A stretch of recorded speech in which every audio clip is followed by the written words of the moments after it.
పూర్వీ ప్రతి 3 లక్షల కొనుగోలుకు ఒక బంగారు నాణెం ఉచితంగా పొందండి. మీరు ఆల్మోస్ట్ 40+ ఇయర్స్ నుంచి ఇండస్ట్రీలో ఉన్నారు. ఇంతమంది నోన్ క్యారెక్టర్స్కి మదర్స్గా చేశారు, హీరోస్కి ఇంతమందికి చేసిన తర్వాత మీ కాంటెంపరీస్ కావచ్చు, మీ తర్వాత వచ్చిన వాళ్ళు కావచ్చు, బోల్డ్ అంతమంది సోషల్ మీడియా అకౌంట్స్ని మెయింటైన్ చేస్తూ ఉంటారు. ఇన్స్టా రీల్స్ ప్రతిరోజు ఎక్కడున్నారు, ఏ షూట్ చేస్తున్నారు, ఎవరితో ఉన్నారు, ఏ క్యారెక్టర్లో ఉన్నారు, అన్నీ రీల్స్ రూపంలో ఇన్స్టాగా వచ్చేస్తూ ఉంటారు. మీరు ఎందుకు కనిపించారు అలా? నాకు ఫిలిమ్స్ చాలు, సోషల్ మీడియా అవసరం లేదు. అది ఇప్పుడు వచ్చింది. 40 ఇయర్స్ ముందు సుధాన్ని తెలిసే ఇండస్ట్రీకి వచ్చేటప్పుడు 81లో ఇండస్ట్రీకి వచ్చేటప్పుడు ఏ సోషల్ మీడియా ఉంది? అసలు ఫోన్లు ఏమున్నాయి అక్కడ? సెల్ ఫోన్ లేదు కదా. ఒకటి చెప్పనా, ఇది తప్పుగా అనుకోవచ్చు, ఇది 100% ట్రూ. ఓపెన్ హార్టెడ్గా చెప్తున్నాను. సోషల్ మీడియాని రావడం వల్ల డిసడ్వాంటేజెస్ చాలా ఉన్నాయి, బ్యాడ్ ఎక్కువ జరుగుతున్నాయి చాలా వరకు. ఇది వాళ్ళు తప్పుగా కూడా అనుకోవచ్చు. ఎందుకు అందులో ఉన్న మంచిది తీసుకోరు, చెడు ఎందుకు తీసుకుంటారు? ఇంకోటి, ఇప్పుడు ఒక ప్రోగ్రాం ఉంది, మనం చేస్తున్నాం. ఇప్పుడు కవిత నేను మంచి ఫ్రెండ్, సుధా గురించి మీకు తెలుసుకోవాలి, మంచి ఫ్రెండ్స్ అయితే ఓకే. తెలియని వాళ్ళ గురించి నేను ఎందుకు తెలుసుకోవాలి? When there is an unknown person, why should I know about them? Why should I waste my time? నా గురించి వాళ్ళకి తెలియాల్సిన అవసరం లేదు, వాళ్ళ గురించి నాకు తెలియాల్సిన అవసరం లేదు. ఇది సోషల్ మీడియాలో బ్యాడ్గా వెళ్ళిపోతుంది కాబట్టి దాని మీద ఇంట్రెస్ట్ లేదు. అలాగే రీల్స్ అని చేస్తారే, I'm not against of them. Why you are wasting your time and energy అంట నేను. మేము చేసిన దాన్ని మళ్ళీ రిపీట్ చేయడానికి మీరెందుకు? మేమే చేస్తాం కదా, అయిపోయింది కదా. ఒక ఎంటర్టైన్మెంట్గా చేసేయండి, దాని బదులు మీరు వేరే దాంట్లో కాన్సన్ట్రేట్ చేశారంటే టైం వేస్ట్ అవ్వదు, మీరు ఇంకా నాలెడ్జ్ పెరుగుతూ వెళ్తుంది. అయితే సోషల్ మీడియా అకౌంట్లు అటు ఇన్స్టా కావచ్చు, ఇటు యూట్యూబుల్లో కావచ్చు, వాళ్ళకంటూ ఒక ఛానల్స్ పెట్టుకొని ఇవన్నీ మా హౌస్ టూర్, లేకుంటే మా బీరువా టూర్, మా ఫ్రిడ్జ్ టూర్, మా బాల్కనీ టూర్, ఇవన్నీ చేసి పెడుతుంటారు కదా. నేను ఏం తింటాను, బాయిల్ ఎగ్ని కూడా ఎలా తింటాను, ప్రతిదీ ఉంటుంది కదా అందులో. వాళ్ళని ఇన్ఫ్లుయెన్షియర్స్ అనడం మనం స్టార్ట్ చేసాం. బోల్డ్ అంతమంది ఫాలోవర్లు వస్తున్నారు, బ్రాండ్ అంబాసిడర్లుగా వాళ్ళు ఉంటున్నారు, వాళ్ళకి డబ్బులు పే చేస్తున్నారు, ఇవన్నీ ఉంటుంది. You are missing all those things కదా, కాదమ్మా? అనిపించట్లా నిజంగా. వాళ్ళకి అది హ్యాపీగా ఉంది, నాకు అది హ్యాపీగా లేదు. వాళ్ళకి ఇష్టమైన పని వాళ్ళు చేస్తున్నారు, నాకు ఇష్టమైన పని నేను చేస్తున్నాను, అంతే. వెన్ ఐఎమ్ నాట్ ఇంట్రెస్టెడ్, అదే ఇందాక నేను ఫుడ్ గురించి చెప్పేటప్పుడు నాకు ఇష్టమైన స్వీట్ కానీ నాకు ఇష్టమైన ఫుడ్ కానీ అప్పుడు తినాలంటే తీసేస్తాను, తినేసి అతృప్తి అయిపోతుంది, మళ్ళీ దానికి వెళ్ళను కదా. సేమ్ ఇది కూడా అంతే. నాకు ఇష్టం లేదు, ఇష్టం లేని పని నేను చెయ్యను, ఎవరైనా ఫోర్స్ చేసా కూడా నేను చెయ్యను అని ఒక మాట లేకుండా చెప్పేస్తాను.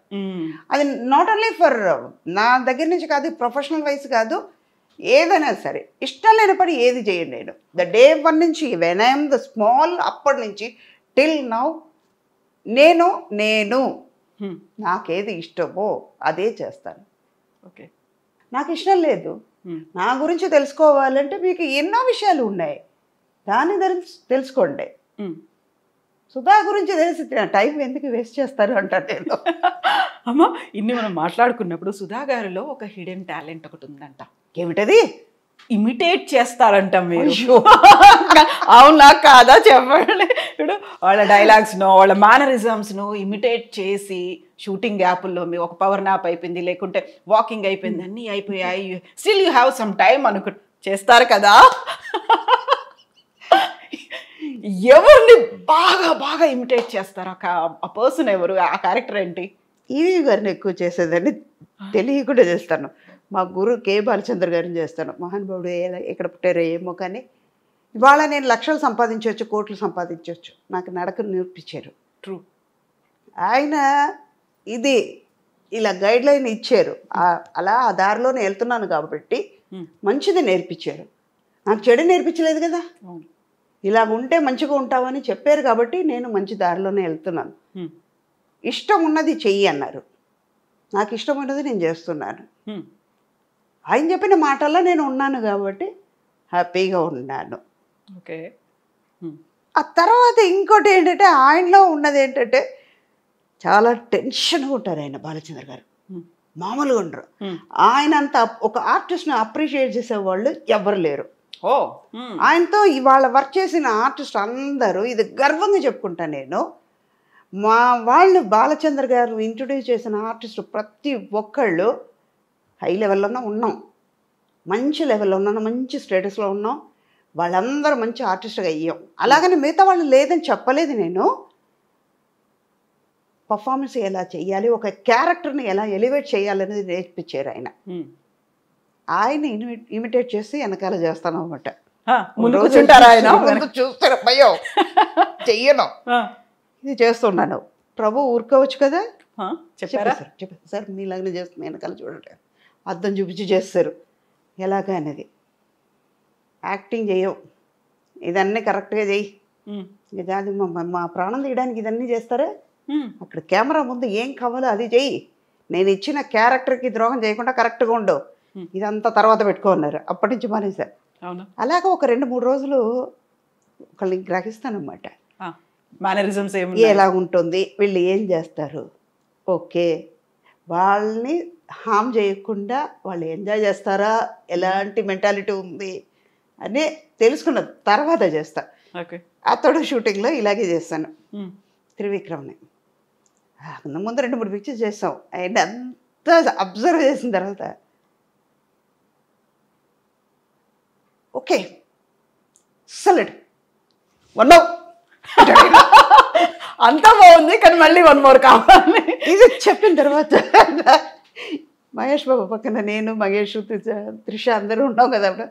ఇప్పుడు ఓకే అంటారు, ఎక్సలెంట్ అంటారు, 1 more అంటారు ఆయన. అన్నాను, ఆయన గమనించారు, సుధా గారు ఇలాంటి మామూలు వాళ్ళు కాదండి మీరందరూ, మిమ్మల్ని మహేష్ బాబు ఊరుకోవచ్చు కదా, మిమ్మల్ని మీలాగానే ఇమిటేట్ చేసి చూపిస్తున్నాడే,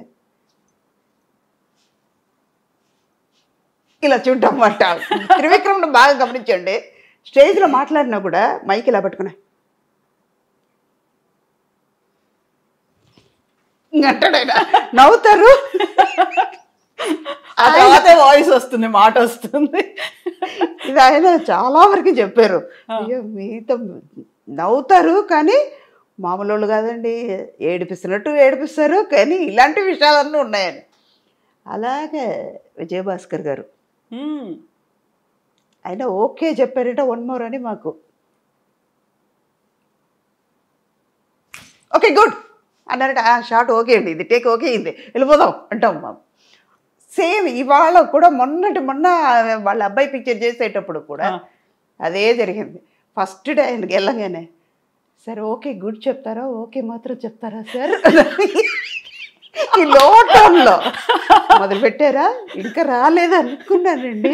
ఆయన వాయిస్ ఇంతే ఉంటుంది, లో పిచ్లో ఉంటుంది, నాదేమో హై పిచ్లో ఉంటుంది. అది చాలా అమాయకంగా సార్ ఓకే చెప్తారా, ఓకే గుడ్ అని చెప్తారా సార్, అర్థమైపోయింది. ఓకే అంటే ఇంకంతే, ఓకే ఓకే గుడ్ అన్నారంటే టేక్ తీసుకోవాలి. ఇలా కొంతమంది ఉన్నారు.